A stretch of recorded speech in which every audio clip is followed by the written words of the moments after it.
So let me tell you in brief outline what I'm going to talk about. Well, we're going to talk about investing. We're going to make it easier, simpler, cleaner, crisper, more proven for you, so it isn't so difficult. By the way, if you see me looking at different screens, it's just because I've got, I'm keeping an eye on any questions asked and things such as that as well. Like I said, let me know where you're from. I always love to hear where people are from. I see Patrick from Putney just down the road. Okay, so let's get on with it. Let's crack on. There's a lot to be done. Planning, process, most importantly, performance. You're all here to make money. That's what performance is about. Bit of background about me in case you don't know. I was a private investor like you, no silver spoon in my mouth, born in Armley in Leeds. And in 2004, I was successful enough to set up my own hedge fund and then private equity fund. We have a number of funds which are open only to institutions. I have no conflict of interest with you. I am not here to sell you funds because we do not sell to the retail client. We sell to sovereign wealth funds and pension funds like Aegon, AXA, or family offices like the founder of Cobra Beer is an investor, the founder of New Look is an investor, and that's where our offices are in beautiful Mayfair.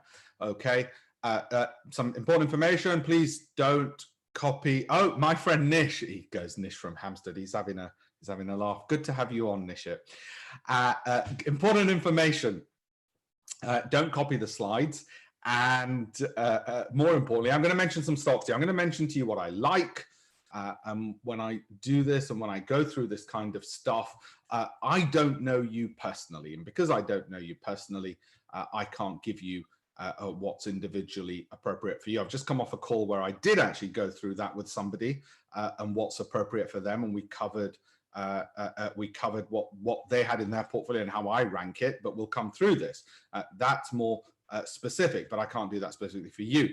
Also, please leave now if you want to gamble. If you're here to hear about some dodgy little company which nobody's ever heard of, and you think I'm going to give you a little whisper of how it's going to double in a week because they've discovered some gold in some faraway Peruvian undergrowth, this is the wrong place. And if you want to double your money by tomorrow, this is not the right place, okay? I can throw darts at a dartboard, but I don't like to. That's not my job. I'm a professional, all right? So that ain't gonna work. Now, quickly, please grab a pen and paper. That's the most important thing out of here. Please grab a pen and paper. The biggest problem we face at the moment, everyone. What is the biggest problem we face at the moment? Have we missed the boat already? And what about the falls to come? Yeah, those are the two major things we're concerned about. And the reason I say this, is for this. We know that there's some big risers. Okay, you can see them here. You can see over there some names which have shot up over just the last 7 days, let alone over the last 6 months. Have we already missed the boat? And what about the falls to come? So we need to solve that problem. What is it that we might be able to get our hands on without being speculative, without being gamblers, but at the same time protect ourselves? This is what the FTSE's done. This is what the Dow has done. All right. So we're at this sort of halfway point of our falls. What's going to happen? Are we going to go up? Are we going to go down? Well, we need to be in a position to make money, whether we go up or make money, or at least be protected from falls, not mind falls, because they'll give us an opportunity to buy into some quality companies, right? So we need to know what's quality, what's performance, what is worth keeping our powder dry for in case of falls, and what isn't worth keeping our powder dry for in case the market rises and we want to get into now. And the reason I take it seriously that there could be further falls is this. This is from Goldman Sachs. Their research across the last 100 years shows that, yes, indeed, you get the rises and then the peaks up and then the falls again. And in actual fact, that's almost exactly what this looks like. You get the falls, you get the rise. Now what's going to happen? Well, the odds, I might argue, are for further falls. But in case they're not, I don't want to be sitting on the sidelines with a ton of cash thinking, oh, my God, each day, oh, I've missed it. I've missed another rise. I've missed another rise. I've missed another rise. So we're going to simplify our analysis. We're going to simplify the way we look at things in order to do that. Having said all of that, we also know, looking at 100 years worth of data, that after some of the biggest drops, as we've recently had, you can be up significantly. I mean, on Black Monday, the market 12 months later was up 100%. 12 months later was up a whopping 100%. Okay, so we also know that, well, we're not just going to sit on the sidelines thinking, oh no, there's going to be falls. Let's just forget it. I'm selling everything. I'm just going to wait. I'm going to wait, because we might end up missing as well. Okay, so my strategy and everything I'm going to tell you about is based upon that, but it's also based on hard data. I don't just pick things up because I feel like it. It's based on hard data such as this. How often does the S&P retest bear market lows over the last 100 years? Well, 60% of the time. 60% of the time. And I've said to people on my Telegram channel as well, I think there's a 60% probability we retest the lows and only a 40% probability that we're at the top and we will stay at this continued rises. Okay. So that being so, how's our strategy going to develop? Well, let me tell you one thing. We're not just going to look at British companies. The very first column I wrote for the Financial Times in 1999, the very first sentence to the very first column was, I am selling all my UK stocks and buying only American ones. And you might say to me, well, how's that worked out for you over the last 21 years, Alpesh? Don't ask me, go ask the markets how that's worked out for me. There's another reason though, that's 21 years. It's another reason I need you to be diversified beyond just looking at the United Kingdom. And the reason's this, that's just since the start of this year. Well, the NASDAQ stocks are all, well, they're already giving me a positive return, whereas the FTSE is giving you minus 28% since the start of this year. Thanks, great. Love it. Thank you for that. Now, it's not to say I'm being unpatriotic or un-British. It's actually very patriotic to be owning foreign assets and having Americans paying you rent, which is what it is when you own shares. They're paying you rent. They're working for you. Okay. So we want to be internationally diversified. And whilst Goldman's and Morgan are telling their clients, and it might become a self-fulfilling prophecy that the world economy is bottoming out, we need to make sure that whatever we're looking at from a global perspective is going to give us capture some of this. I mean, how often has the market risen and you as a private investor said, how the hell did I manage to pick a load of dogs when the rest of the bloody market's risen? Why didn't I pick that or that one, obviously, or whatever else it might be?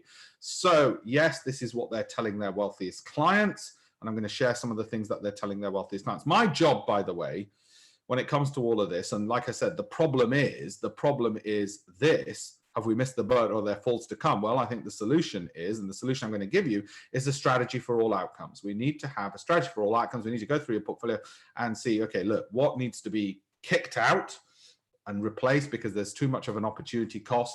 What needs to be held because it's a dog and you've lost so much, you might as well just bloody well hold on to it and don't feel bad about it. And what are you doing well on that you need to expand into? And how do you expand the universe you're choosing from? Wealthiest people in the world are wealthy because they have, in anything in life, they have more opportunity of choice than you do. So we need to increase our opportunity of choice and make sure we're looking at the global universe. And it's just as easy as, and the global universe I'm going to talk about, you can buy all the products I'm going to talk about through a Barclays, a Halifax, a Hargreaves, or an AJ Bell, or whatever, your normal broker, because they sell all these. We're not going to try and go for anything esoteric or unusual. So don't worry about that side of things. Okay. Now, what is that strategy? What is that strategy? Well, there's many strategies. I'm going to go through 7. At the moment, something we might look at, and I can develop lots of strategies, is yeah, the market's fallen, it's risen a bit. Now what do we do? Is it going to fall back? If it falls back, here's a bunch of, well, exchange trade funds, I'll come to that later, but more importantly, here's a bunch of FTSE stocks. All the gains they've had since the market bottom on March the 24th, all of these gains will be erased. And guess what I'll end up doing? If the market goes down to retest its lows, guess what I'll be doing? All of these gains will have gone, and I'll look to see if they've gone, and then I'll get into them and I'll say exactly what had gone. This will be my profit target for the next year in them. Now, hang on, that sounds too simple, Alpesh. You're right. I'm also going to look at certain other factors. I'm also going to look at certain other factors. Of course I am. So let's not worry about that. Okay, but I will look at certain other factors as well. And I'll come to that. But I'm saying there's strategies. There's strategies for every scenario. And that's one strategy. But I'm going to go into detail of my 7 others and how I then whittle down this list. It's not like I'm going to buy all of these, but that is a simple straightforward strategy. All these gains which have happened will evaporate if the market retests its low. And when they do, these exact figures I'm looking at today will be my profit target for the next 12 to 24 months. Even though they achieve this in 6 weeks, 138%, I will do it I'll give myself 12 months. Well, 138% in 12 months, that's fine. That's just one strategy. But no, I'm going to finesse it, because you're not going to just whopper into those. And what if it doesn't hit those bottoms?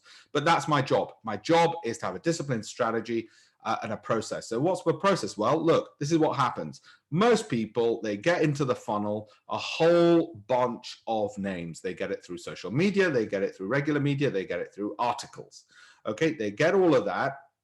And then they've got to pick a strategy. 1 to 7. They've got to pick a strategy. I'm going to give you 7 strategies. They've got to have a checklist. That's what I'm going to give you, a checklist. The right tools and software to fill that checklist up to make sure, does it qualify? And then you've got to buy, sell, or hold. Domestic stocks, ETFs, US stocks. That's it. Simple as that. If you don't have a process, if you don't know what you're doing, you're going to be reading a magazine and then going, oh, shall I buy this? And when I speak to people, and I just have, and I say, well, how did you end up with that particular company? Say, oh, well, a friend of a friend, or a journalist was really bullish on it. I say, well, that's not a strategy. We want to have a strategy. We want to have a checklist, okay, so that we can improve upon these things and so that we can be good at these things instead, okay? That's the reason for it, and that's what I'm going to go through. And there's only going to be 2 types of stocks we own: quality stocks and performance stocks. The problem with most private investors is they have a ton of low performance ones. And by the way, processes are fine. Nobody gets excited or gets up in the morning over a process. I don't get excited over processes.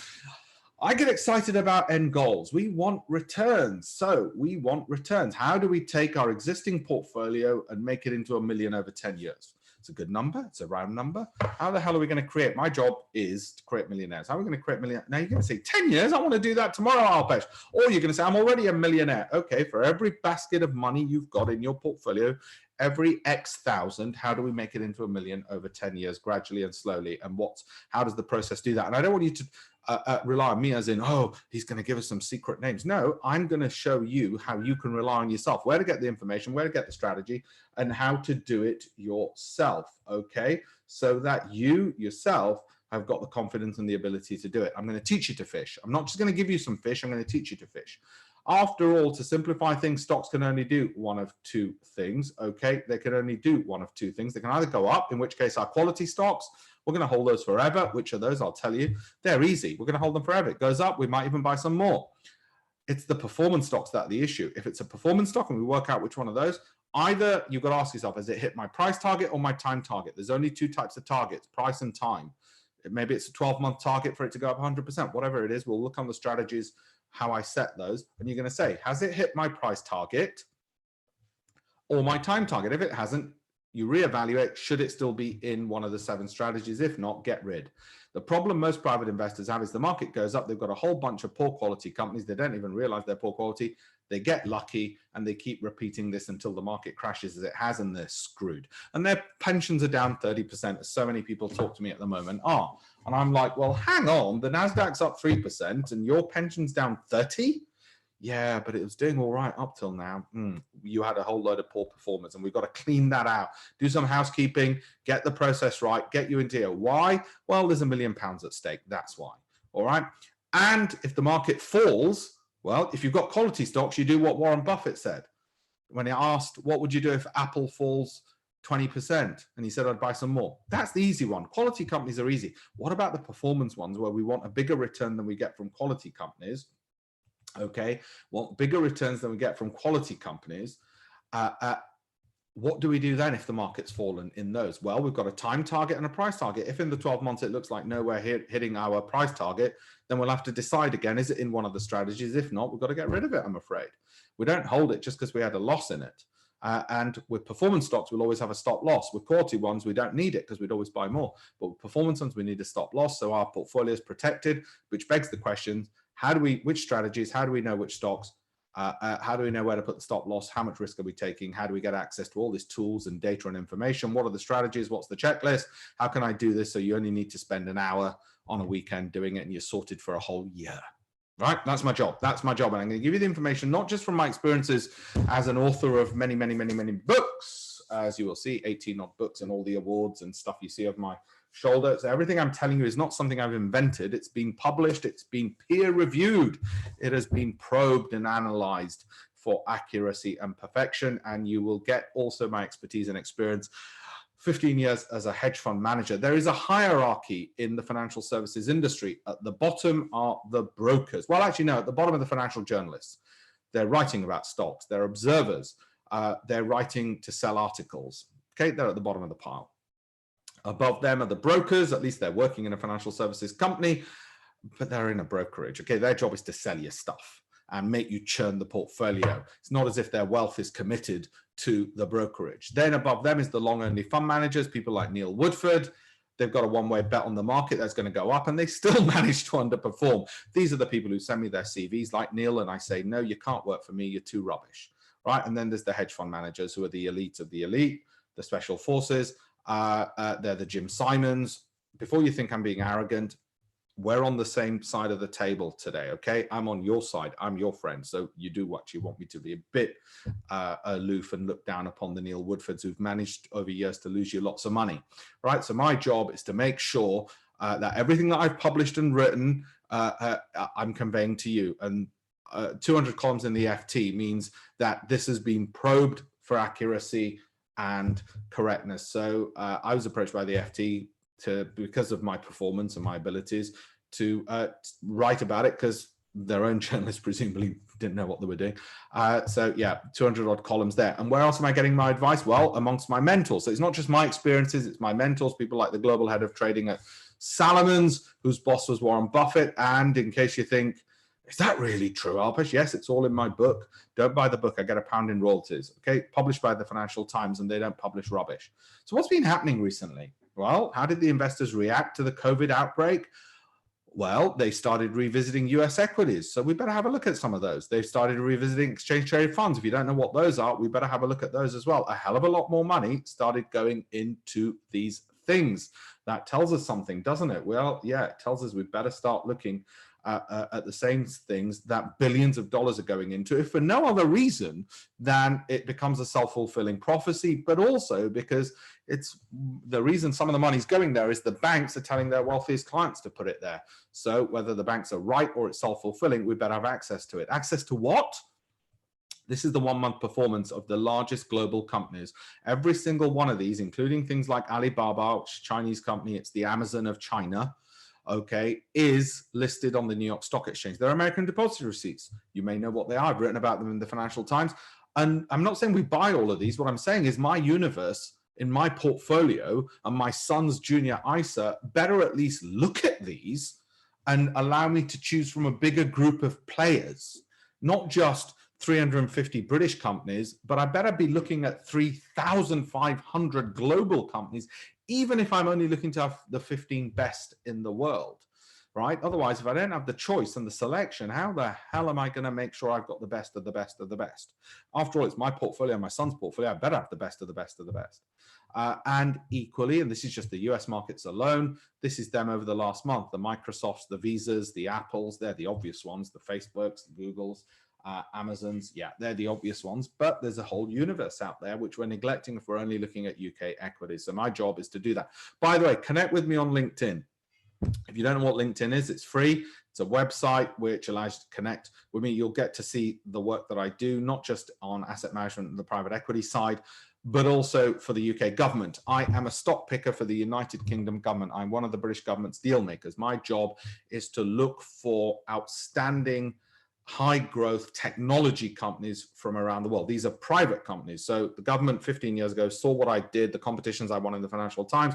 So I was doing it in listed companies. They said, we want you to do this in private companies. We want you to pick. So I don't just do it for my own fund. I do it for a $5 trillion government as well. Companies such as, well, we've got on the call Finboot, Nishit's company, Nish, your company, outstanding companies, which I think when they eventually float are going to become, they're private companies at the moment, but they're going to become the next Google in 10 years or so and become unicorns. That's my role for the British government. So yeah, I do this. Anyway, on LinkedIn. Now, real GDP. One of the reasons that the markets, and we do think it's going to grow, is this phenomenal figure from the IMF. The IMF says the UK is going to grow at 4%. All of you who are, like my brother, for instance, worried about their jobs, The slight glimmer of hope I can give you is that even the IMF thinks the UK is going to grow at an annual rate which it has not seen since the Second World War. And God willing, this will happen and this will be true for all our sakes, okay? The US at 4.7%. China's not seen near 10% for donkeys. India's been dreaming of 10%. It's even been dreaming of 8%. But next year is what the IMF projects, and they've not had these kind of positive projections. So if I'm going to give some good news, it'll be that. But how do we get from this to that? And if everybody else is going to be doing well, God willing, next year, then we want to make sure we are. So let's look at some figures. Assume you plan to invest over 10 years, okay? Assume you plan over 10 years. And with my help, 20% per annum is your return. I'm not going to manage your money. I'm going to teach you. What I mean is that the help of this webinar and the education I'm going to give you, 20% per annum. Now you might think, whoa, that's a lot. Well, actually, wait a minute. Look what I already said for last year. 10% is China alone. So maybe I'm going to be able to have a fair wind behind me and a global universe to choose from as well. So maybe 20% isn't as over-optimistic as you might think. And after all, you've got a whole universe to choose from. Your average fund manager, because they've got so much capital under management, they can only invest in about 10 British companies before having to do a takeover bid. So they can't get 20% per annum because they're index trackers, essentially. But you can, because you can invest in a broader range of companies, right? That being the case, and also given that some years will do more, some years will do less, nothing extravagant, 20%, nothing pessimistic. I know some of you want 100% return. Well, we'll come to that in a second. Just saying, modest. And let's say you have 100K in your portfolio. Now, I know some of you only got 10% of that. I'll come to the more modest figures in a second.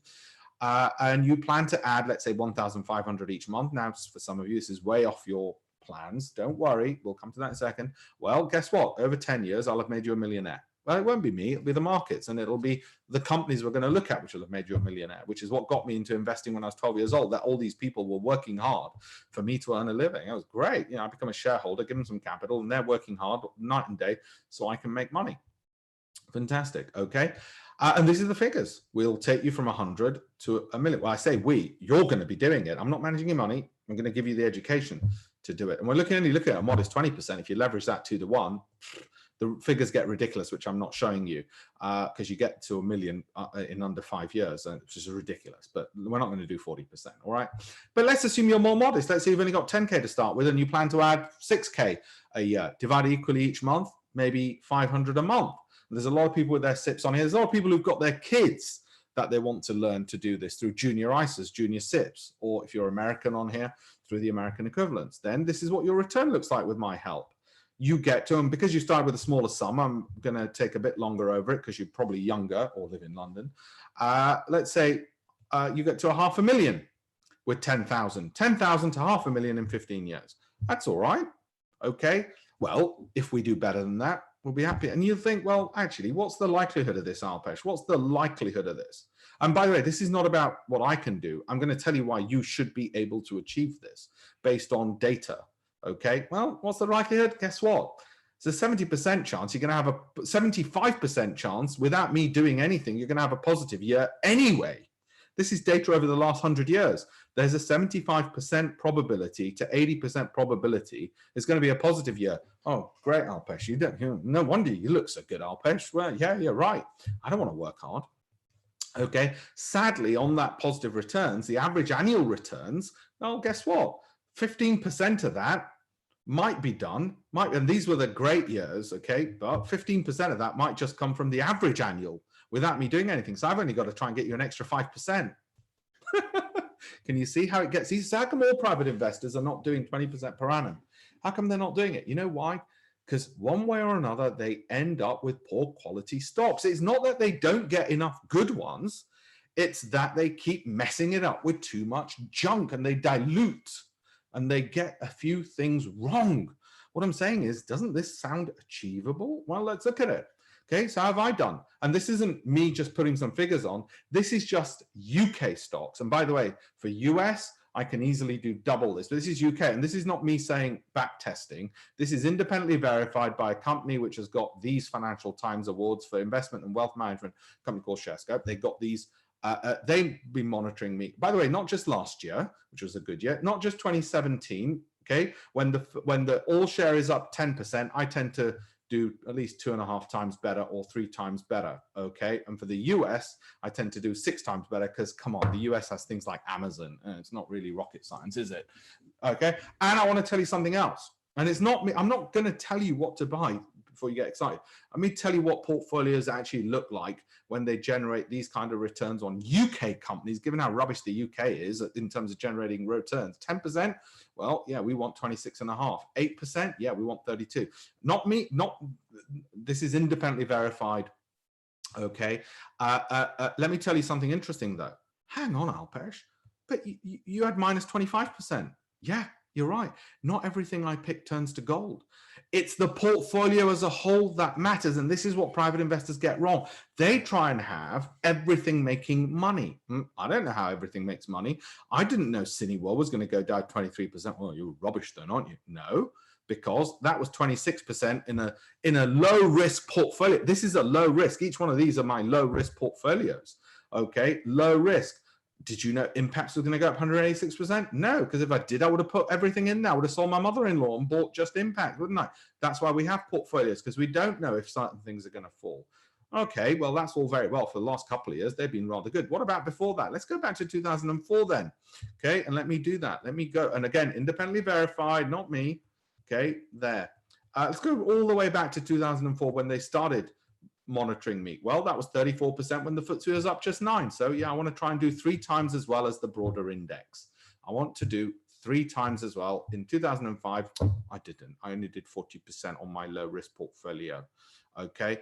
But look again, down 25% on one, but it's the collective. It's the collective that matters. So it's like a football team. I might have Wayne Rooney and Gascoigne, and Rooney does incredibly well and Gascoigne doesn't. But overall, I still win the league, and that's what matters. By the way, guess what? Since 2004, as they have verified, I have beaten every other UK company fund manager. I'm not managing your money. You're going to manage it. I don't want your money. I don't want your fees. My whole point of everything I'm telling you is you don't have to pay those bloody fees. You can do it. So how? And by the way, this is not my chart. This is from them. They monitored it, and they on the leverage, and it was only a 2-to-1 leverage they used, 10,000 into 250,000 since we started doing this for them. Okay, independently verified. But that's the history. Who cares? Every year's new. This is my son's ISA. You can only put, well, this year you can put 9, but you can only put 4K into this. And he was only born in 2018. What do I like? That's quality. I will keep buying that. It's up 66%. So what I'm saying is it doable, 20% per annum? Well, my little boy's up 48%, and he's only 2 years old, right? Globant is a performance stock. Amazon is a quality stock. Premier Oil is an oil play, and it is I've not had that since 2018. If you follow me on Telegram, you know when I bought that, which was when the oil prices crashed, and I think oil's going to go up to $60 if it takes 3 years. So what? I'll triple my money, right? So problems.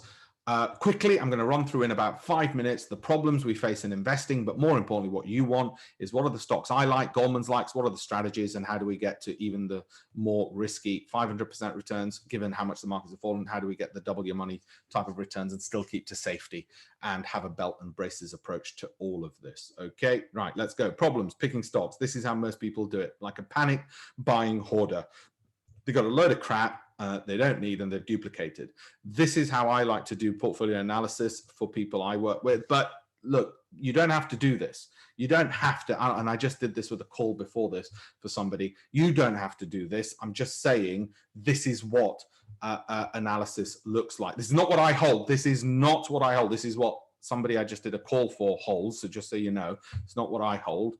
And to know, how are they performing? Is it diversified? Yes, that's better than this. So what are the tools? How do we do it? Okay, detail. This is not what I hold. This is my analysis on what they held. And I told them that there's a lot of reds, which are low rated stocks, and there's 1 or 2 greens, which are fine. Okay, so we need to copy what somebody who knows what they're doing is doing, model it, just like these kids are copying each other's homework, and have a mentor to teach you. I think that's what we need. The problem is we don't also know when to let go of bad stocks. We bought them because somebody at the pub told us to, and we don't know what to do with it now. So we've got a massive opportunity cost. This is how most people hold on to their stocks, actually probably more closely than their spouses, up until they do this with their portfolio, right? Like I said, there's only 2 things that are ever going to happen. Quality stock, we buy more. Performance stock, Has it hit our time target or price target? That's it. If it falls, the opposite. Quality stock, we buy more. Performance stock, as the time run out, or does it hit a target? So we need to know through our strategies, which does it fall into? We simplify, simplify, simplify, so we're not overwhelmed. People in investing are overwhelmed, so what do? They don't bother making a decision, or they decide to give it to Neil Woodford or somebody like him, and then they don't even realize the opportunity cost. They don't realize that every year they're paying 2% of their portfolio value to a fund manager, and they think, oh, that's not too much, on top of all the stocks they keep churning, all those commission costs that go to a broker. And in the end, they're ending up losing about 5% of their portfolio every single year just to that, let alone the underperformance.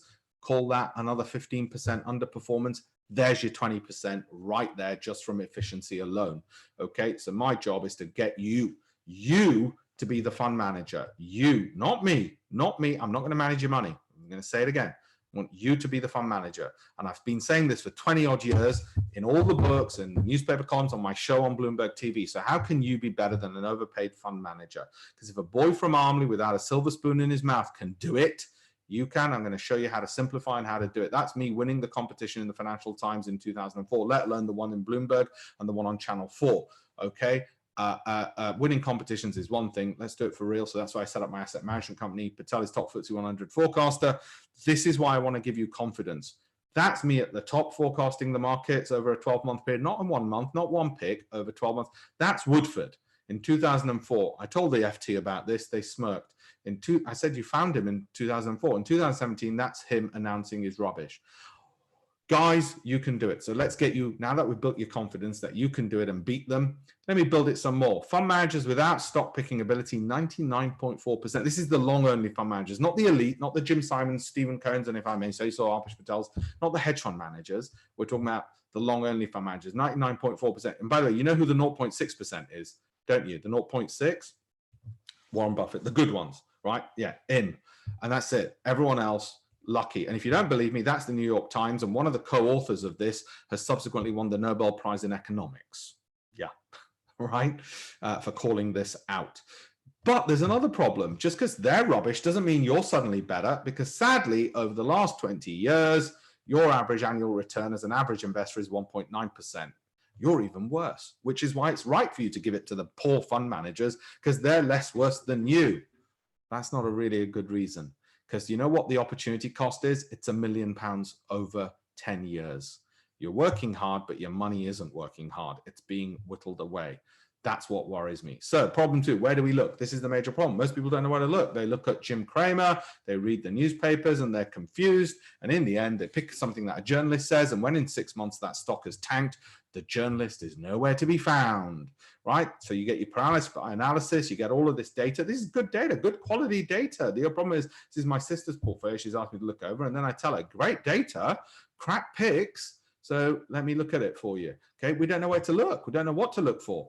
And then they end up paying expensive courses and subscriptions. It's my job to pay for Bloomberg. It's my job to pay $2,000 a month and all the other things for Icon, for FactSet. It's my job to pay for all of those things, not yours, and then give you the data and the information. I want to be the Robin Hood.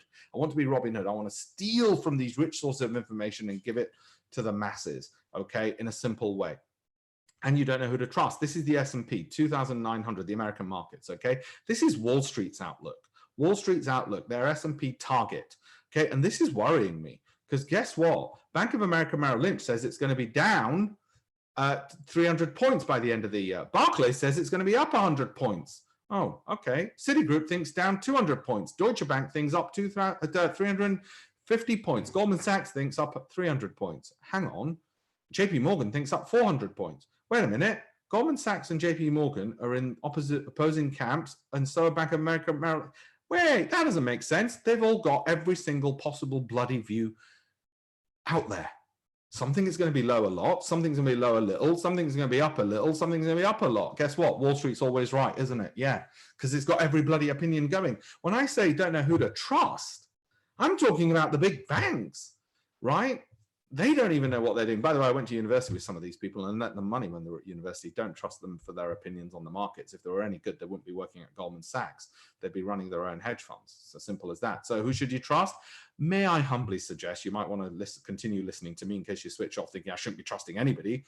These pay me to speak to their clients. These pay me, past and paying clients, they pay me to speak to their clients, presumably because their internal staff don't have the skills necessary, so they have to pay me to do it, which is fine.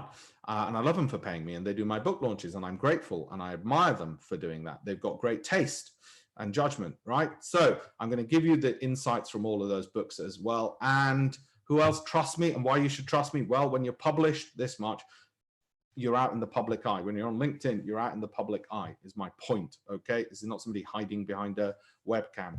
My country trusts me because I pick stocks and the biggest companies from the world, like I said. So let's get into that rich-poor divide. There's a rich-poor divide. People like me who write in the FT have access to a lot of information that you don't. We have access to Barclays' thematic roadmap of 150 trends and what they're telling their wealthiest clients. So we get an inside edge. We don't get inside information because this information is available to everybody.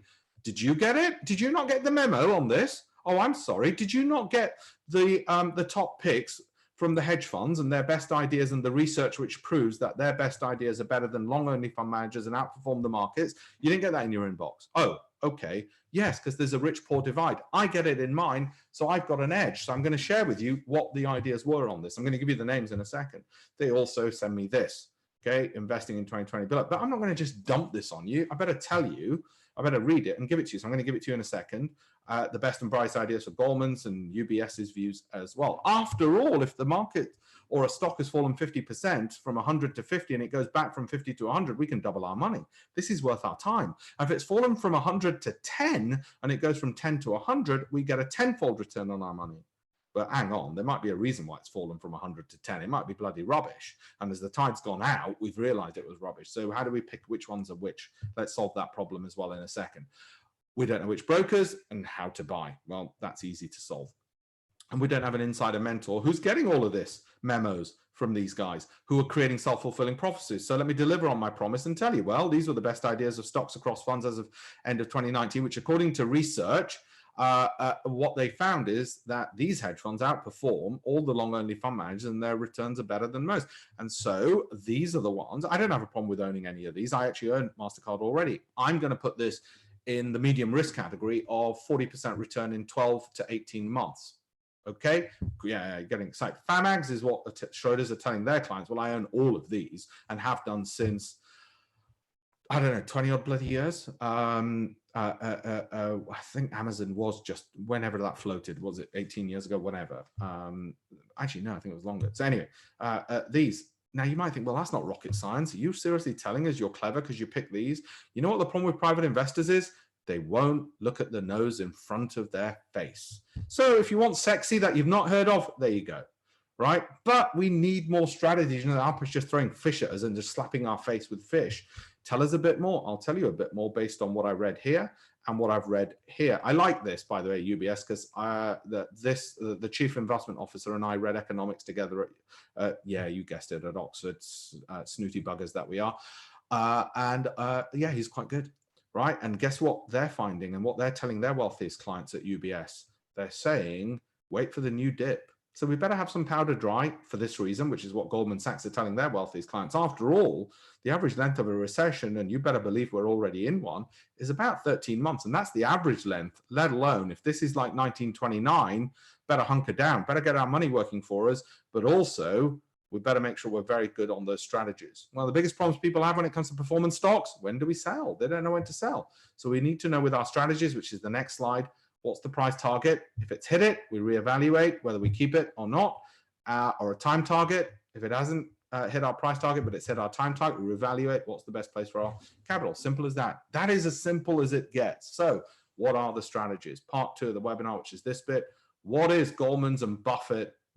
What are they telling their clients? I use 7 strategies. I've added one more to this, okay?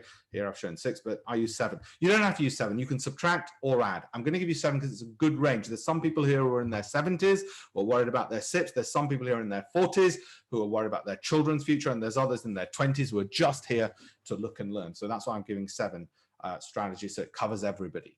All right, first one, strategy one, investor, guru buys. I want to start off with, what are the biggest billion-dollar hedge funds getting into and why? That's just the starting point. It doesn't mean I go buy into it. How do I know whether it fits me? But I do want to know the names. That goes into the top of my funnel. I want to know what's Warren Buffett doing. It's my job to have this data, my team's job to make sure I've got this data as soon as the bugger gets something, not because I'm going to buy into it, not because I'm going to blindly follow him, but so I know, well, if he's got into it, what's going on? Why has he got into it? Is it falling into one of our other strategies?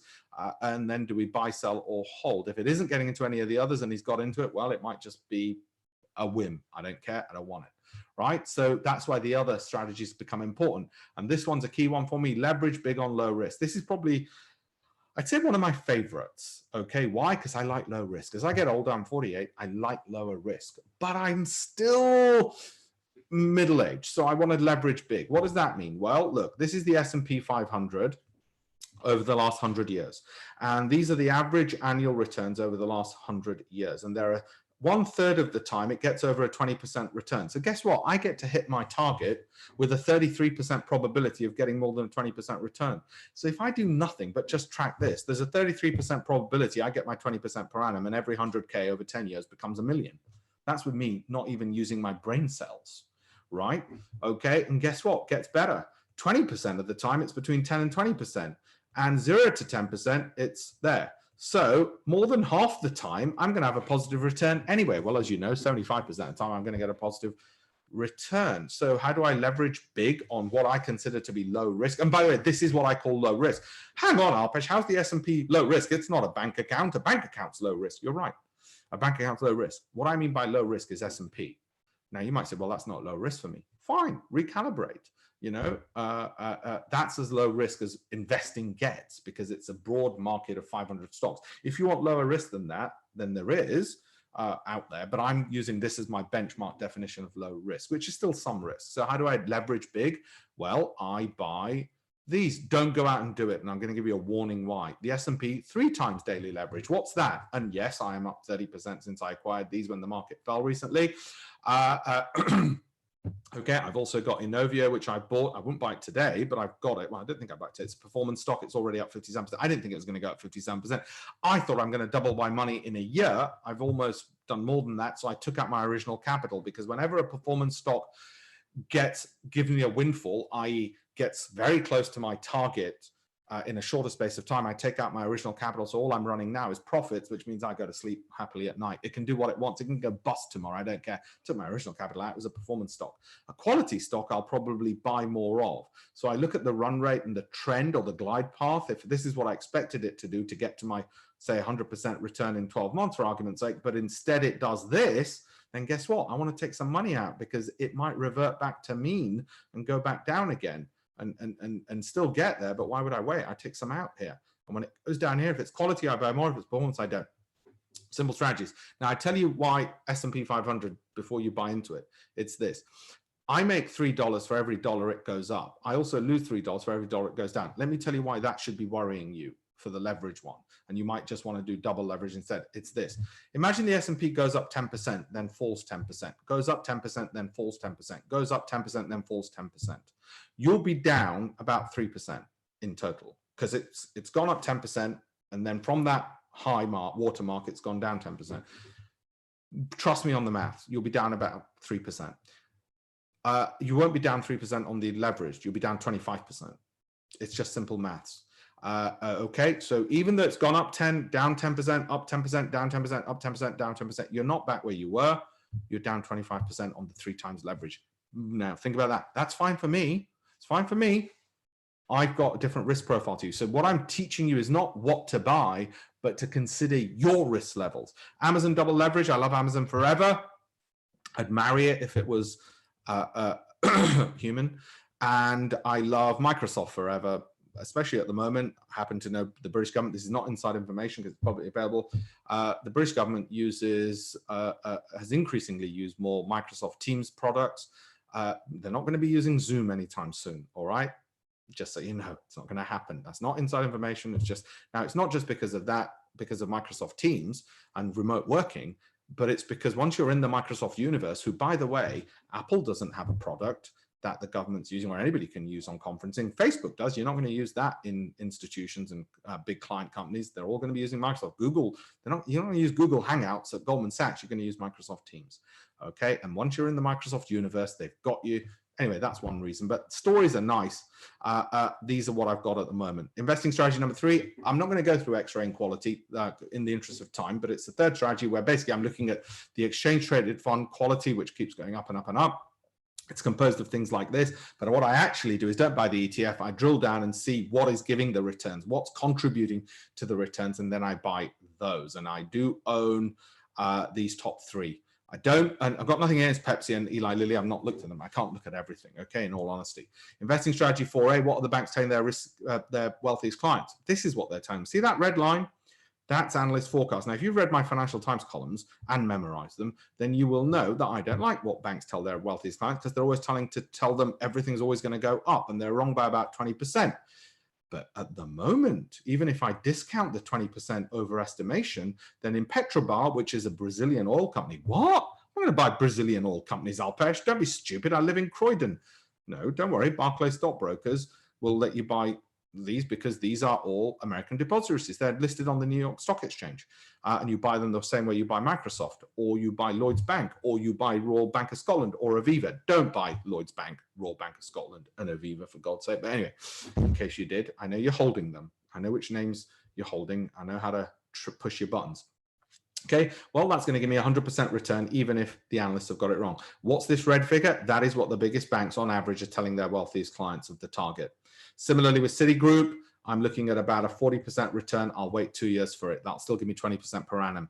Similarly with Comtech, didn't even know who the hell they were. Did my analysis, looked at the gap. I'm looking at about a 50% return, allowing for a margin of safety. Margin of safety. Mark those words. Anyway, some more names. That's what the analysts on average are saying. I'm not saying 134% in 12 months. I'm saying 24 months, 100%. Why? I like margins of safety. There are only 2 types of margins of safety: price target, time target. Margin of safety, I lower the price target. Margin of safety, I lower the time target. You know what happens when you don't do that? You're taking more risk. For instance, if I said this needs to double by tomorrow morning, otherwise I'm going to chop my head off, there's a high probability I'd end up having to chop my head off. Do you understand? When you reduce your time target and your price target, you're taking more risk, and that hurts. Disney, smaller, but that's fine, lower risk. That was one for my sister, actually. Uber, smaller but lower. But Alpesh, Uber, nobody's going to take Ubers, all those bloody viruses. You may well be right. Self-fulfilling prophecy. This is what the biggest banks are telling their clients, and what's relevant in this analysis, what the banks are telling their wealthiest clients. Not, Alpesh, what the banks are telling their wealthiest clients and what the Investors Chronicle says. Don't care what the journalists say, right? In this strategy. Viacom, it's that one. This is all out of date. That changes, okay? So that might not be 100 before you all get carried away. Fox, 89%.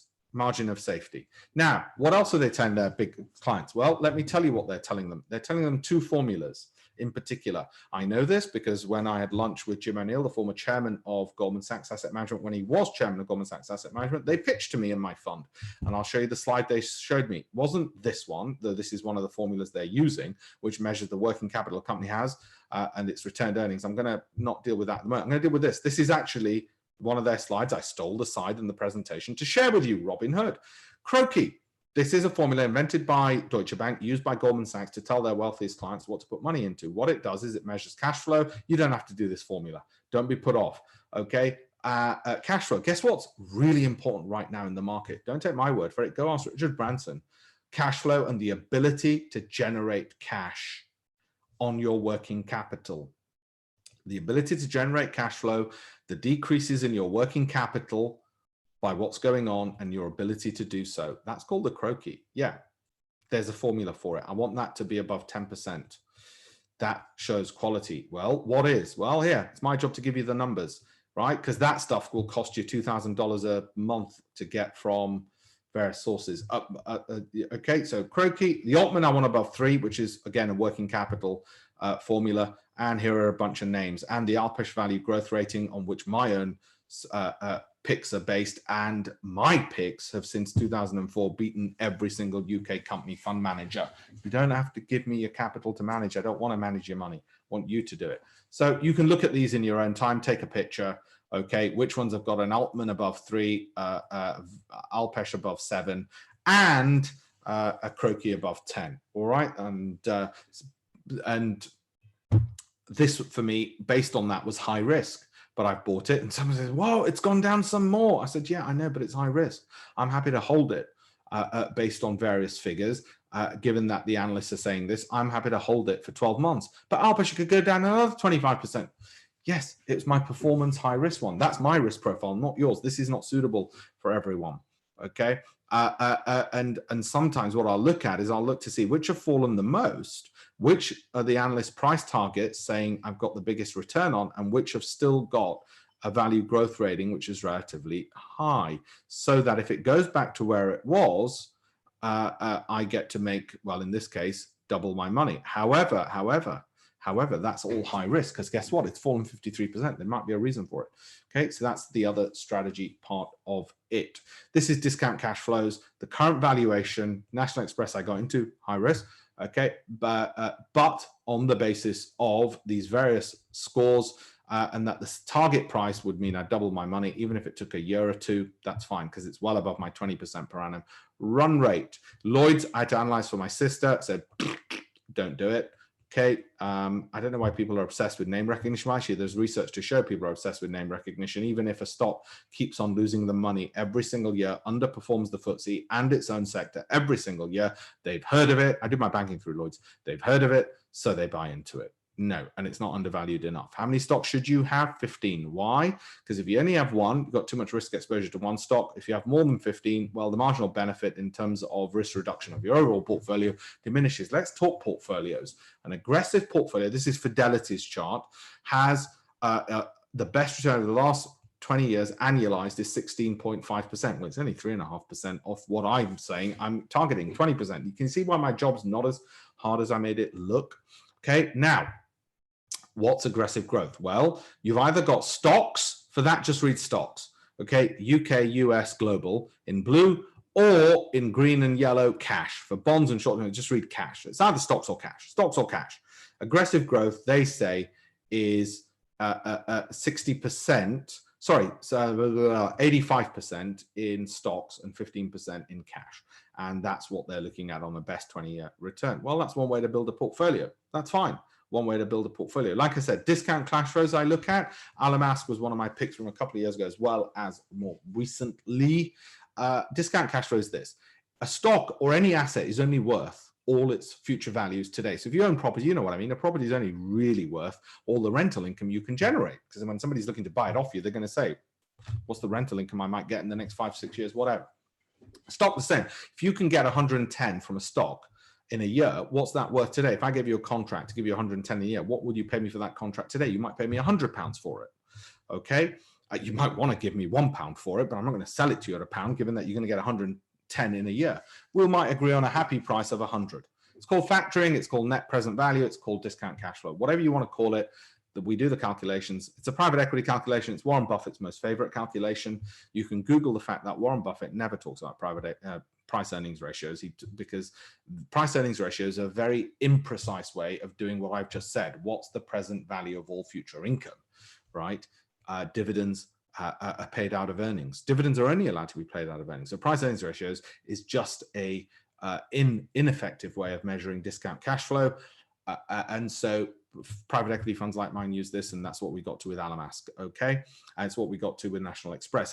This is high risk. I'm going to put this as high risk because I've not spoken to you. This could go down another 50%. The reason I'm putting those caveats in, because some nut job's going to buy this and go, it's down 1%. What happened? I'm happy with it for my portfolio because I think I'll double my money in a year. Right. We also then play around with earnings growth and what they'd have to be to imply the current price. If the current price is $141, and we're looking here at PayPal, which I own, then actually what kind of growth does it have to achieve to get those figures? Is it seriously overvalued, given that over the last 5 years, it's only managed 20%? And if it really is, then I start thinking to myself, well, it's a momentum play. It's not going to go in my quality stocks. It's going to go in performance, because it'd have to do Herculean task. If it's going to go in performance, then I need to have a time and a price target for it. Got it? High returns, resuming returns. This is all high risk, and all it is saying is the market's gone down. If it falls back to where it was, then I'm going to get into some things. They're going to evaporate all their gains, as I told you earlier, and those are going to become my targets for it to get back there, and that might even take a year. These are all going to be high risk, but they're going to be my target returns. I'm going to spend a year giving them a year to do it. So that's my performance picks. Okay, simple as that, and that's the figures for NASDAQ. You can take a screenshot and a picture of that. Don't worry about that one. This is what my wife asked for. She goes, Alpesh, that's all boring. I want big returns. I want in a year £1,000 to turn into 3,000. She said, I want big returns. Don't bore me, Alpesh. She's 11 years younger than me, so you can imagine she's young and excitable. I want big returns. Actually, what she means is with the least risk of failing to get them. That's what she really means. And what that actually means when you say it is I want a stock with, on average, big returns with the least average probability it misses them. That's what you actually mean. That's what you actually mean. Okay, somebody got a PhD and a Nobel Prize for working that stuff out. And do you know what you calculate that using? Well, it's something which only hedge fund managers use, not long only fund managers, because it's too intellectually complicated for long only fund managers. Hedge fund managers use this. It's called the Sortino and the Alpha. And let me explain this to you, what numbers we're looking at and why we picked them out. And I'll give you some stocks based on them in a second. Imagine stock A, right, goes down in one period, goes up 50%. Next period, down 50%. Next period, up 100%. Well, you got a total return of 50%. Stock B was up 33%, 33%, 30%. Pretty boring, okay? Dull, what my wife would call boring. And if I said to her, which of these two do you want, without telling her what the total return on each was, she'd probably say stock A. And I'd say, why? And she'd go, well, it made 100% last year. And in 2 out of the 3 years, it's beaten your boring 33%. So I want stock A. Yet stock A only delivered 50% and stock B doubled my money. So boring won. By the way, that's what's called a high alpha and a high Sortino stock. So what the hell is it? How do we measure that? Well, let me give you some names.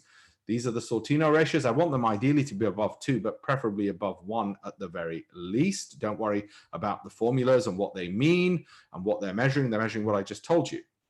And the alpha, I want it to be as high as possible, certainly not bloody negative. And these are some names which came up. These names might change every day, but this is what came up. And lo and behold, over the last 6 months, some of them, which have gone up, not all rises are equal. Some of them, let's look at Ocado. Sortino above 1, only narrowly. Alpha, a lot of alpha, market beating returns. Okay, so I might look at that and say, yeah, I can see that. That's the type of one I could say to my wife, not least because in 12 months, given how much shopping she does on Ocado, she can't shoot me if it doesn't go up, but it probably will. I think it will. Medium risk ETFs, I'm not going to go into too much detail here. My universe includes every single major exchange traded fund. These are basically index trackers. They don't have human fund managers over them. They're index trackers. So I want to invest in the semiconductor sector in the United States, but I don't want to invest in individual stocks. I want a basket of them. There's an index tracker for it. Similarly, there's international ones in developed markets. Also gold mines. I don't want to be in gold mines, but others do. They go crazy when you mention gold. There's a gold index tracker, gold miners index tracker. I would rather have an index tracker of gold miners than gold mining stocks for obvious risk-related reasons. If I want exposure to a sector, I want to do it through an index tracker.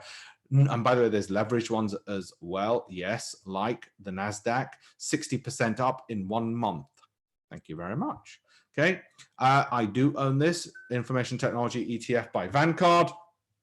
I do own that one as well. Give me 10 more minutes. I'm going to show you some more great picks. So that's what I've got. That's what I've got. I've got that as well for obvious reasons. Because I think information technology is a good play to be in. It's as simple as that. So I've got a bunch of those as well. What do I have? Amazon, double leverage, exchange rate fund. These can all be bought through UK brokers. Brent crude oil leveraged twofold for obvious reasons. Brent's going to go from 2 to 60, might take 3 years. That triples in price.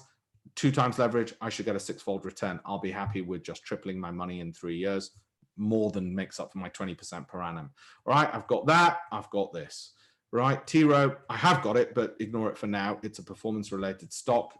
I wouldn't buy it today. I got it when I got it. I've got enough return on it. These are the important numbers you should have in your process. It's a business. Investing, it's a business. I'll tell you why it's a business. If you've got 100K today and I say that becomes $1 million in 10 years, You tell me, you want to treat that as a business? Yeah, hell yeah. Because I tell you what, I bet there ain't much else you're going to be making $1 million from in the next 10 years. Maybe you've got 10K, and I say to you in 15 years, that becomes $500,000. Got anything else you're planning to make $500,000 on from passively and spending an hour on? No, I don't think so. Treat it like a business. A business has a process. I'm your business mentor. As a process, you look at one screen, take some time, but 20 investments maximum. Don't just use one strategy. And what are the times you're going to use? You're going to make sure you're diversified. So it's Shell and BP is not diversification. Stop loss on performance stocks, whether it's a 25% or a 50% stop loss, I don't mind, but make sure you know then how much you could lose if that stop loss gets hit. Okay. Nish has asked exactly the same question. He knows my wife is asking me. He said, my wife will divorce me if I become a millionaire. Should I continue with the strategy or stay with my wife? No, definitely become a millionaire, my friend. I know your wife. She's lovely. But I'm saying become a millionaire because bless that girl. She deserves to be away from you. Add to quality and take profits in performance stocks. Got it? Quality stocks, if they go up, you might want to add to them even more. Performance stocks, you get out of them because you've had your performance. 9 to 18-month holding periods. Don't do this in market hours. Don't do this at the weekend. This weekend is brilliant because you'll be calmer. All right. 1 hour to find those 10 investment shortlists. That's it. That's all it is. This is better return on time invested than anything else you're going to do in your life. All right, it's as simple as that. That's why investing, and all investing comes down to discount cash flow, which is what I told you, net present value, value growth income, which is what I look at, what the banks are telling their wealthiest clients, Altman or Croakey scores, and low risk, high leverage, example, exchange traded funds, exchange traded products. So why isn't everybody making a mere 20%? Well, this is what a Financial Times competition winner, i.e. me, does, and this is what the ordinary poor performing private investor does. I know what data is important. They don't know what data is important. I know clear specific strategies and a process for rising or falling markets. You haven't got a strategy, so we've given you some strategies. You add to poor quality losers. You know what you do when you got a loss? You think, oh, I'm embarrassed. I'm going to put more money into that. I'm going to sell my profitable ones. How many people have sold Apple, Amazon, Microsoft in order to pay for some crappy little mining stock on AIM, which keeps on digging you? The only mining they're doing is the hole they're digging for you and the shovel they're giving you to dig it with. They panic on profits, they panic on losses, they've got expensive subscriptions, they rely on journalists and brokers instead of the best of the best of the best, if I may humbly say so. They spend hours and they're inefficient. Efficiency, return on time. This is a business. You've all got a side business all of a sudden, even if you've got 10K, because $500,000 is actually what you've got. Got $500,000. Yeah, that's what you've actually got for every 10K over the next 15 years. That's what you've got. Okay, so it's a business. That's a business. What I did, well, I've been doing this since I was actually 12 years old. That's not me 12 years old. That's me a bit later. It's me 21, 22. I've been doing this since I was 12 because it blew my mind. It blew my mind that I give money to somebody, do something else, and the guy at Apple has to work to give me a return. That's his job. That's the only job. Okay. So I perfected my strategies. I then won awards, the strategies that I'm showing you now. And then the Financial Times said, would you like to write books about this? I'm not here to plug my books. And I said, yes. There you go. Competitions. And then what I did is this. I asked people, what more do you want? And they said, well, don't just give us some names and occasionally appear on Bloomberg or write the occasional book. We want self-paced. We want to learn from you. We want one-to-one attention. We don't want to pay anything every day, every week, everyone. I don't want a subscription. Fine, I understand that. We want the convenience to do it in our own time, but you every single day updating us what you like and having calls with us and teaching us what to do and creating a course and a program for us one-to-one with lifetime updates, daily updates on our phone, and a program of educational material teaching us in more detail what you've done. I thought, I don't have the time for all of that. Okay, I don't have the time. I said, why do you want it from me? And they said, well, you're a fund manager, you're a professionally trained comedian, I'm a barrister, and was paid by Bloomberg as a TV presenter for them on all of this stuff, and by the Financial Times, and a visiting fellow at Oxford on this, as well as winning awards. And they said, there's nobody else out there. And I said, you're right, but it's still not worth my time. And we thought, well, what if we spin this out as a program out of the hedge fund? We've used it for our staff in the fund. What if we spin it out? What if we make it available to people? Can we make this into a company where we can get venture capital investment? And Nish, you're going to help me for that. and float it on the stock market, and it becomes $1 billion business. Is there demand for it? So we trialed it. I spoke about it on the BBC. That, you know, and you might have seen me on the Beeb talking about all of this. Every time I'm on the Beeb, this is what I'm talking about. Okay, I'm talking about how I pick stocks using my strategies, my approaches. Okay, whenever there's market turmoil, they have me on 20 odd years. I put my neck on the block in front of 300 million people. A man who puts his neck on the block in front of 300 million people and picks for his sister as well, he's not a brave man. He knows what he's doing. Okay, and then we thought to ourselves, you know, we've got all these credentials from all these big names from the BBC, Financial Times, Peter Temple, one of the savviest traders around. That this is the credentials that give me about all my content. Coutts, Bankers to the Queen, an essential companion for the online trader, and so on, chairman of the Chicago Board of Trade. So we thought, you know what we should do? We've got to find a way of using modern technology. People can WhatsApp me one-to-one. They can see on Telegram, which is like WhatsApp, a group of us where they can see what I'm picking, why I'm buying it, when I'm doing it, what I'm doing. We need to do it that way, okay? I'll come to Shell in a second. Jason, I'll answer that question as well in terms of how much how do I allocate. So we thought, well, people said they want Zoom, they want Skype. We thought, how do we create this into a spin-off from the hedge fund, something which is worth for us to do, a company which gets spun out and in and of itself can become something floated on the stock market, well, for which there's a global appeal. So we did it. I launched it. I created the program. And made this. We had a separate trading one for traders because as hedge funds we trade, but we also invest. And we created the investing one. And what I do on the webinar, and this one's for the London Investor Show, and you're all on Lisa's list here, is I bring 10 people on the webinars at a 50% discount, only on the webinars. You've been on this webinar, so you get a 50% off. And why it's limited to 10 people, it's so I can do the mentoring. It's manageable for me, okay? We called it the Great Investments Program. And I go through individually, and before this, I had a one-to-one call with them. I go through people's portfolios. We put this data on for you. We create this for you. We even pay the fees for you to have this kind of data, okay? And then we analyze it for you and break it down for you. We take you through the detailed program so you can learn what we're doing and tell you what is good and bad. Can you see how I'm getting to creating that value for you? We tell you where we think you're going not so wrong. Well, let me put it politely. We wouldn't do it, and what we would necessarily do on the basis of that. We put all that together for you, and if you're into dividends, we break it down for what is there and do all that work for you. No subscriptions, there's no daily cost, weekly cost, whatever. The software we provide as well for it, so you've got it. You get access to my portfolio, access to my webinars, conference, exclusive access to just those for members, investment alerts, analysis of the stocks, global ones, everything that I've done on here, and through the program, all the program material, teach you how to do it yourself. And it's updated every single day as well, and take you through it and handle it myself personally. Okay, because it's my baby. It's spun out of the fund. So teach you all of that, give you access to all the alerts, the software, the Telegram channel, the community, and me. It gets better for life. Okay, and updated daily. All of that, because that's what people ask for. And I said, well, if we're going to do it, we need to knock the ball out of the park. How good is it? Well, probably technically my first ever trainee was this lady, Naomi Wastel. She left university, joined me as my assistant, and worked for me for 3 years.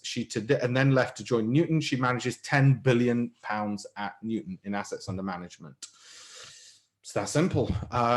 So that's the level we work at. We don't work at, oh, here's Mrs. Jones from Croydon. She's really pleased with Alpesh. Of course she's going to be pleased with Alpesh. No, can we make asset managers who manage billions of dollars under management? That's what we do. And that's why we limit it to 10 at a time, because I am doing what these billionaires are doing, which is, well, he used to do. He still does, is take on groups of 10 at a time. They've got me for life. They've got the program. So we thought, how do we value this? Now, don't be scared by the next slide. How do we value this? So we went through an exercise. How do we value, giving access to software, mentoring, course, program, tips, alerts, daily newsletter, daily alerts, reports from Goldman Sachs that I get my hands on, translated for you guys, what we're buying, reports from UBS, all of this kind of stuff. How do we do it? We thought to ourselves, well, maybe lifetime updates is worth £10,000. Maybe added value to somebody's portfolio over 10 years is at least 50,000.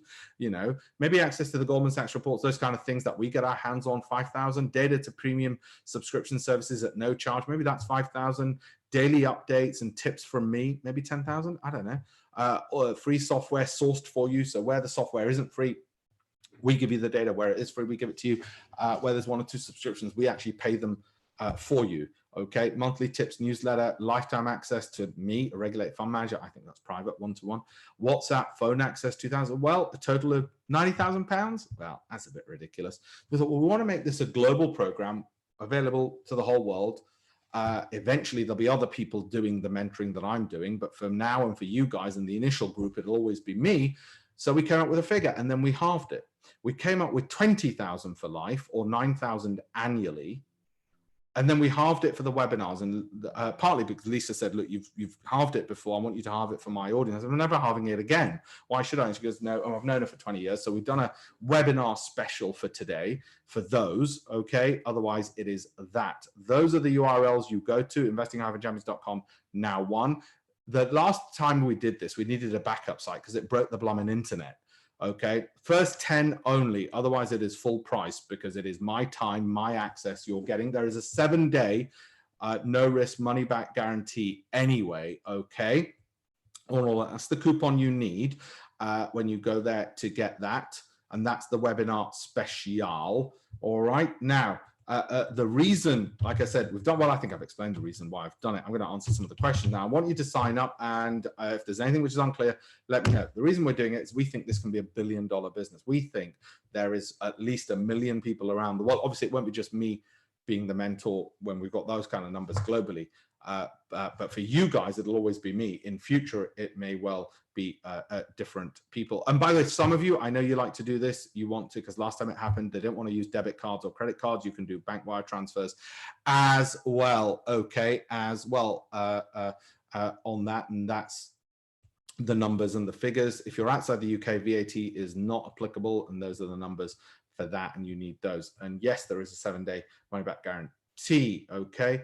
And those are the URLs for it. We have had a great response to this, far better than I thought, which is why the prices have tripled and they're going to be doubling again very soon because it's my time which is being taken up. But for the moment, it's this. By next week, this will be going up again, I'm afraid. So for anybody who've missed it, okay. If you want me to send you the link, or anything, let me know. Just let me know your email. I'll send you the link, okay? Or put it in the Q&A. I think you have to put it in Q&A, don't you, to keep, in case you don't want to share your addresses and so on. I think I get to see them anyway, so don't worry. Patrick, it's gone through. I can see that. Oh, they're coming through now. Good. This is where you go. Sorry, that's where you go. There's the URL. Michelle, yours has gone through as well. There. And as you go through, you either put in access and you add coupon there, and the coupon is May 12, and £10,000 gets removed for this week. Well, for today. What am I saying? For today. Or you go to now one. Sorry, this one's now.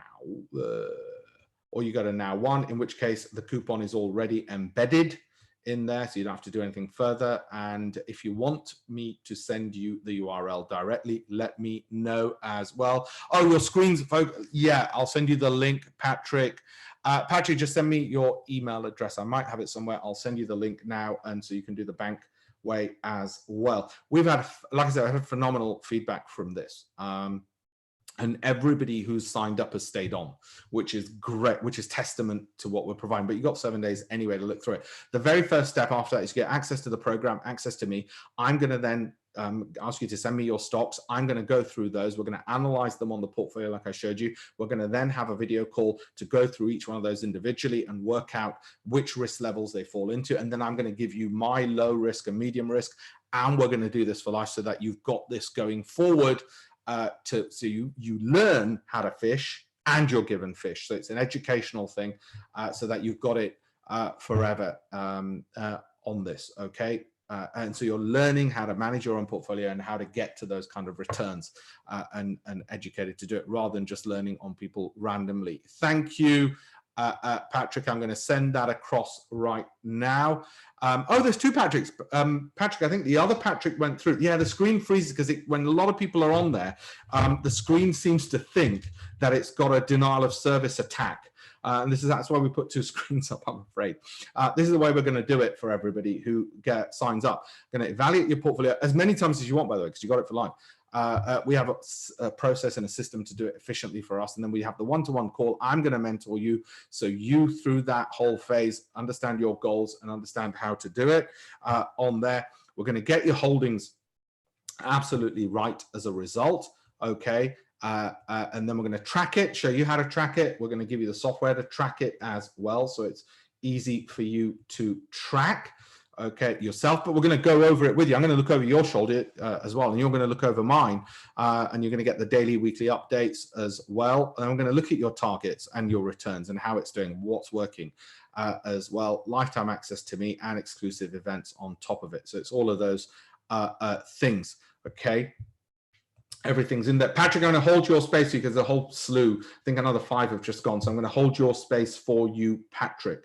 Okay, so don't worry. I'm holding it for you. There is no danger of it going.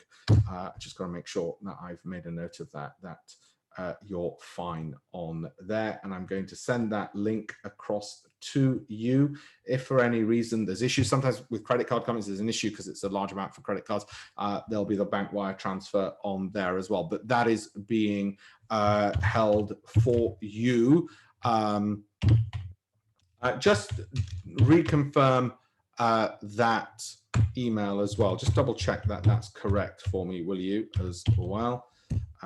I want to make sure that we've got the right one. I'm saving that, and you are about to get that. Yep, you're about to get that sent over to you. Where are you located, Patrick? Oh, not Michelle. Marguerite, I'm going to send you one as well. I'll send you one. I know there's a problem getting on with people. It's just the internet. It breaks down. With some people, it's their credit cards that break down as well. That should be in your inbox, Patrick, as well. It should already be in your inbox, okay, on there. There's I think there's still a couple of places left. So if you're having problems, let me know and I will hold it for you, because I don't want you to miss out. This happened last time where people sadly missed out because they couldn't log on, and then they discovered, yeah, all 10 places had gone, because I can't manage more than 10 in a go for the very simple reason I've got to create the time to have the calls. Okay, thank you, Patrick. Have a look now, Patrick, on that as well. You're already a Pips subscriber, so that's fantastic. I've got a lot of my Pips Predator users who are doing this. It's really good that you're on both, because I have my trading and I have my investing part as well. Okay, I've got the private questions. Yes, let me go to the private questions. Megan, yours has gone through. I'm assuming it's not Megan from Los Angeles. Megan, yours has gone through, and Robin, it's gone through as well. So has Ryan. Yours has gone through as well. We've got a couple of Robins. It's Robin. Where's it gone? Robin Ritchie. Robin Ritchie, that rhymes. It's Robin Ritchie. That's the one it is. Any questions? Let me know. What haven't I answered? There were some questions earlier that I haven't answered. Good, Patrick. Delighted as well on that. Thank you very much, my friend. Oh, by the way, all the students and apprentices, I want to meet you after lockdown's over. I want to have a proper sit down with you. There's me and my team. I want to meet you with my team, and we have a proper sit down as well. Okay, my friends, I want to make sure. Oh, Jason's answered. Kanti, yes, you can. If you go to, please go to that link. The links that are there on screen. Can you see the links? If you have a look, you can do it through that, and that's absolutely fine. Don't worry, my friend, absolutely fine. You can do it that way.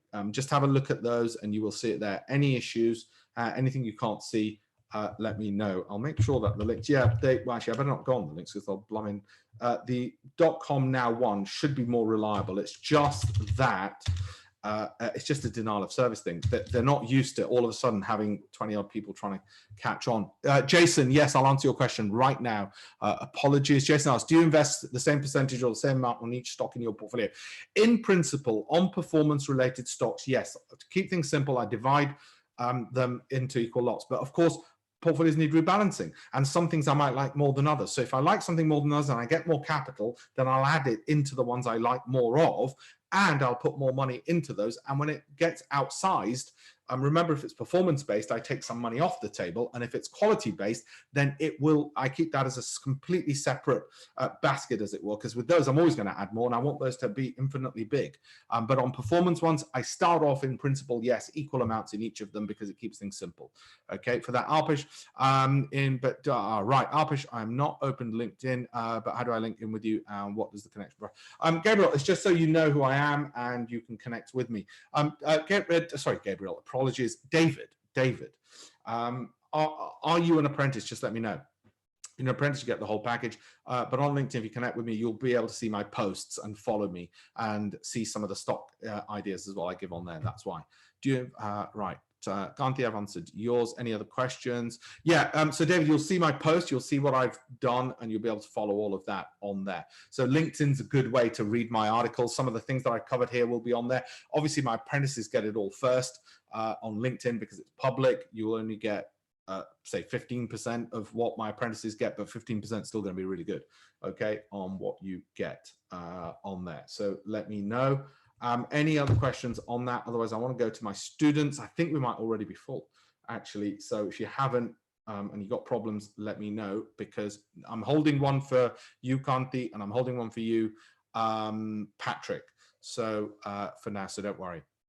But yeah, LinkedIn's free anyway, so it's worth it, David. You've got nothing to lose at all because you'll see the posts and you'll get to see some of the insights on there as well. So you've got absolutely nothing to lose on there at all. Okay, is everybody else clear and happy on all of that? And see where we go. We think we've got potentially $1 billion company here.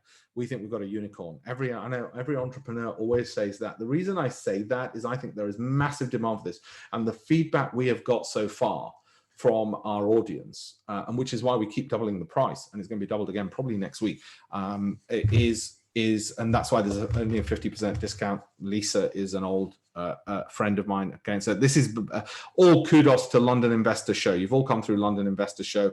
And kudos to them. It is for them. I've known Lisa and her family and been to their home in Spain and in Scotland for 20 odd years, and she does a fantastic job, and I want her people to have access to the discount, even if the public can't. So I really value and respect what she does, and really love the London Investor Show as well, I have to say, as well. Lots of messages coming in from people who've signed up, so I better get going. Okay, any other questions? Let me know. If there's anything I missed, let me know. Here we go, David. Thank you, Alpish. I'm on, David. I'm on there as well. I use that. I use a lot of different software. I use Icon. I use Bloomberg. Because it's my job to have access to all of these. I use FactSet. Love it. What else have we got? So yeah, I use that as well and love it as well. Thank you very much. Food for thought for me. Have a great weekend. Thank you, Adarsh. My pleasure. Kanti, just email me. Let me know any issues as well. Okay. And I think that's everything and everyone. So all my apprentices, especially if you are Pitt's Predator users, this is a discount normally only available to my Pitt's Predator users. But at the moment, just for today, open to all, so you're on there as well. Thank you all very much. Like I said, I'm going to go run through. I like to do this at the end. I like to run through some of the slides, okay, because people do yeah, it's good review for people.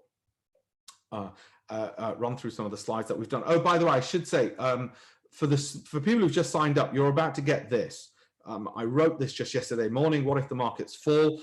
And it includes some of the actions and the risk appetites and the action points you should take based on your risk appetite.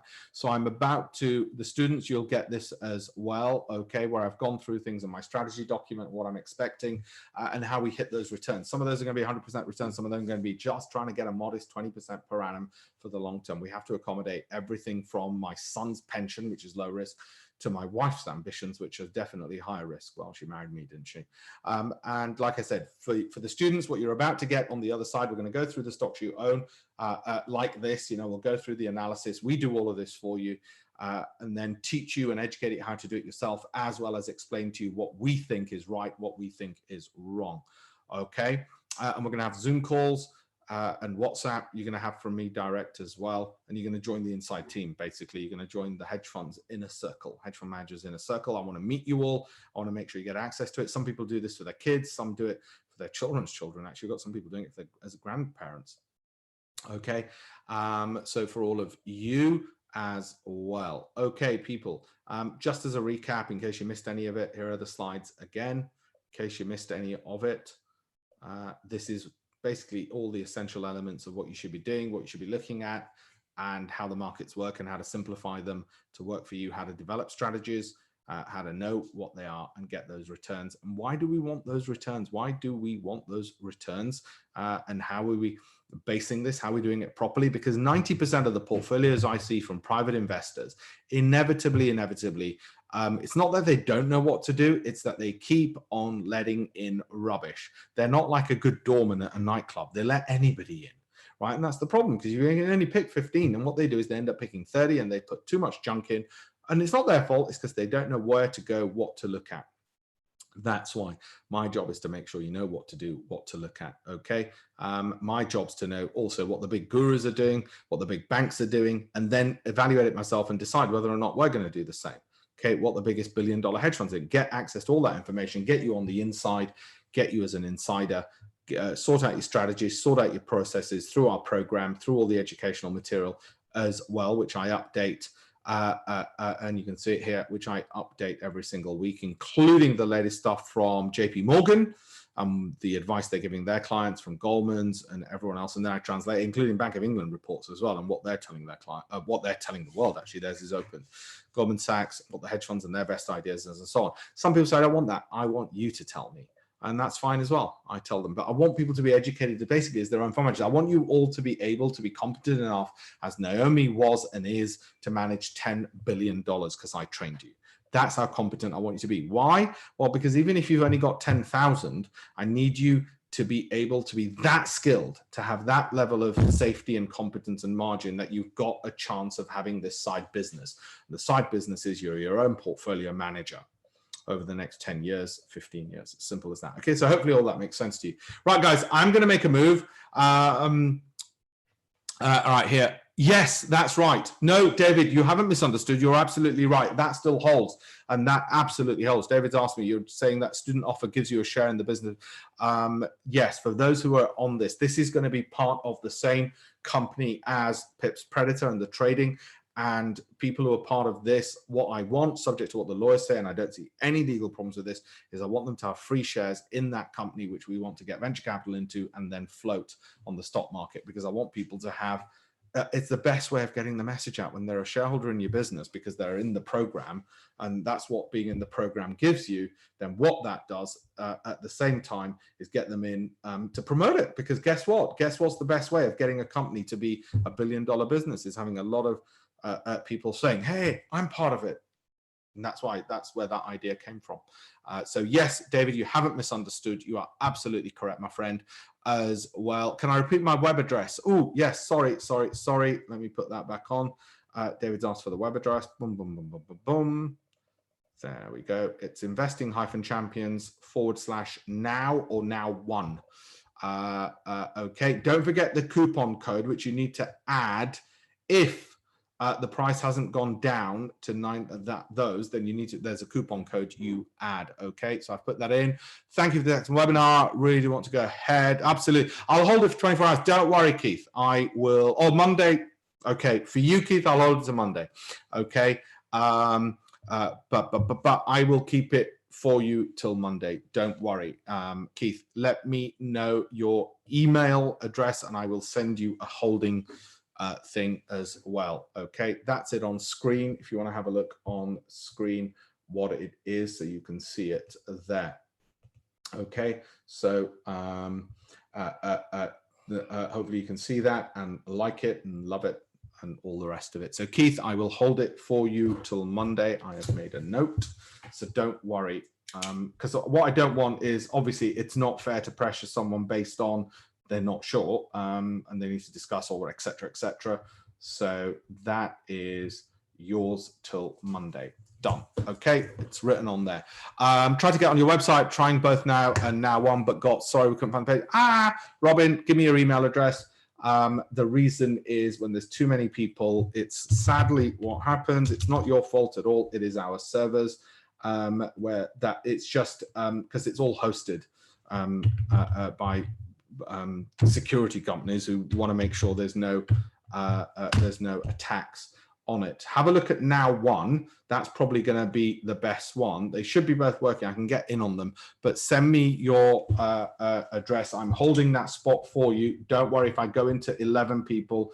IT issues are not a reason why somebody should miss out. Okay, so I will send that to you as well. And David, I'll send it to you as well. Okay, don't worry. I don't want anybody missing. This is what keeps happening. We get such a big slew of people that the website crashes. So I apologize for that, but I will hold it for you if you can't get on. Okay, thank you, Keith. I'm going to send that to you right now. And David, I'm going to send it to you and to Robin. I've got those three. You're each one of you going to get it straight away now. That really does take us to our limits.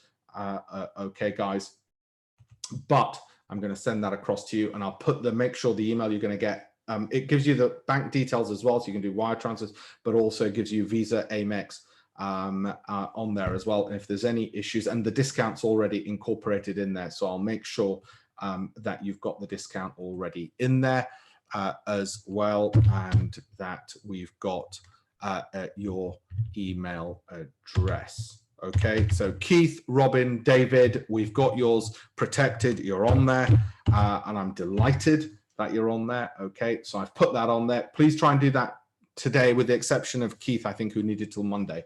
But the rest of you, please try and do that today, because the next person in the queue otherwise will steal your spot, and I don't want that to happen for obvious reasons, because you're on the webinar, and I don't want you to have missed it for somebody queue jumping. Not queue jumping, but you know what I mean. Okay, so that's on there. Make sure that that's done. Any other questions? Anybody else? Let me know. Okay, and we will get on there.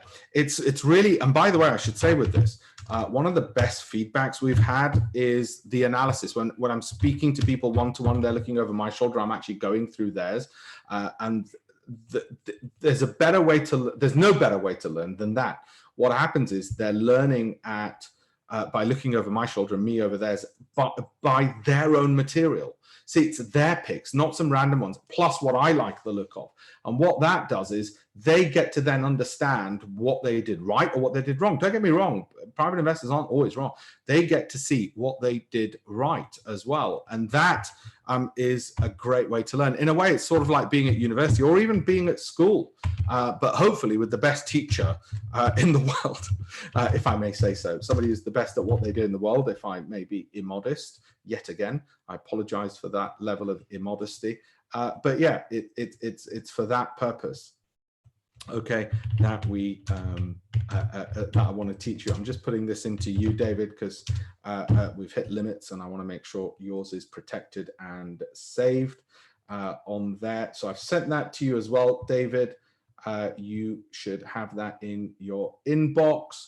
That has gone into your inbox. There we go. Let me know that you've safely got it. And Robin, I've got yours as well. I'm about to send you yours. Normally I've got an assistant here, but we're all social distancing, so I've got nobody to sort of assist with this, but don't worry. I've got a big team who are helping me generally anyway for some of the background work. So certainly when all the data that I need or your portfolio needs, I make sure that I've got access to giving you all of that as well. Let me know if I've missed any questions, any issues, anybody who couldn't get on, who needs to get on and hasn't been able to, let me know as well. Okay, just because, like I said, I don't want people to be disappointed. We had somebody last time who missed it on the day, didn't actually tell me they couldn't get on because of the URL issues, and obviously I created space for them, but you know, they were going through a worry. Well, they were worried anyway that they were going to miss out, and nobody likes paying double if they don't need to. That's the issue. Nobody likes paying double if they don't need to. So Robin, yours should be in your inbox as well. Okay, I've sent it to all of you. David, I'll hold. Yes, I'll hold it for you. Don't worry. Yes. No, of course, David. Of course, David. What will we know within the first? David, you have access to everything within the first 7 days. In the first 7 days, David's asked me, what will I know? In the first 7 days, I'm going to go through your portfolio. I'm going to do the first initial analysis. We're then going to have a call where we go through it all, rate it, rank it.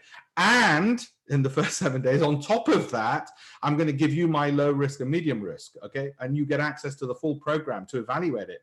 The first 7 days is all of that within 7 days, you know, so there's a hell of a lot. That should be with you now. Just try now. I think they've all gone through.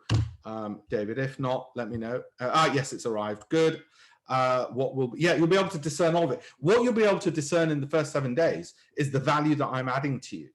That's the most important thing for me, that I need to prove to you in 7 days alone why you should be having me and my team and all of this for the rest of your life. And we've not disappointed anybody yet. Okay, albeit we've just launched it in April. Okay, so just last month, we've never disappointed anybody yet, and I don't plan to. So yes, but in all fairness, it's to make sure in those first 7 days, you get to fully see my evaluation of your portfolio, the initial one, plus over the call, the more detailed one. Then after the call, the further analysis, because obviously after the call, we get the more information. I do have the help of a team, but you'll always be dealing with me personally, me talking to you personally. And then after that, you get all of that plus the full access to the program from day one. So you can start learning straight away, everything. You get access to everything. Okay, good. David's got it. And we'll still have share. Yes, absolutely. David, the slicing up of the company, I'm not sure. I've got to speak to the lawyers with that, because obviously I want you guys to have something meaningful. But it will all depend upon how much the venture capitalists come in at as well. So I'd love to say everybody's got a share. If the company hits $1 billion valuation, you'll all be millionaires. I'm not even sure I'm allowed to say that, but let's say you're all, let's say all the people who are in the program initially in this first group, who only the initial ones are going to get the equity, get that going forward when we IPO it. Before we IPO it, you get the all of that. Yes, I'd like to think, depending on the end value, you all end up millionaires. You've all heard stories of, but please don't let that influence you. That is not a solicitation for a reason to do this. That's not, for the very simple reason, and I don't think lawyers would block it, but simple reason, there's legality we sort out. But yes, that's what I want them all to have that as well. And yes, my ambition in terms of slice ups is I want each person, I shouldn't say this, I want each person, I want the company, for my own sake, to be so big that the smallest shareholder their valuation is worth £1 million when it floats. That's my maths in my head. I've never, ever shared that with anyone, but that's my maths in my head. Okay, so that's that. Okay. Thank you, David. Really pleased to listen to it. Thank you very much. I understand that nothing is being able to know. I want you to exactly give you fish, but really important, I want to teach you how to fish as well. I want to give you fish, but I want to teach you how to fish as well. That's really important to me. It's important to me from a personal pride perspective.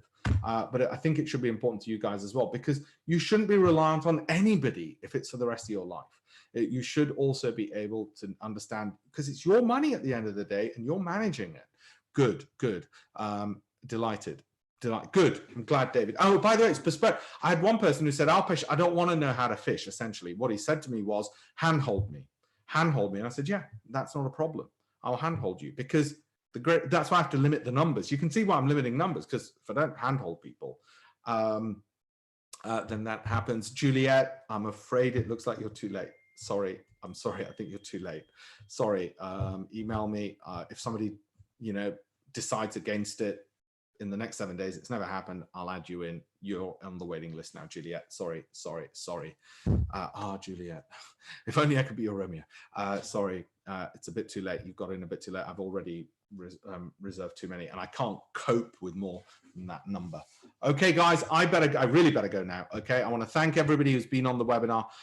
Really appreciate you all being on here with me, and students, as soon as you sign up, I'm absolutely over the moon that you have as well.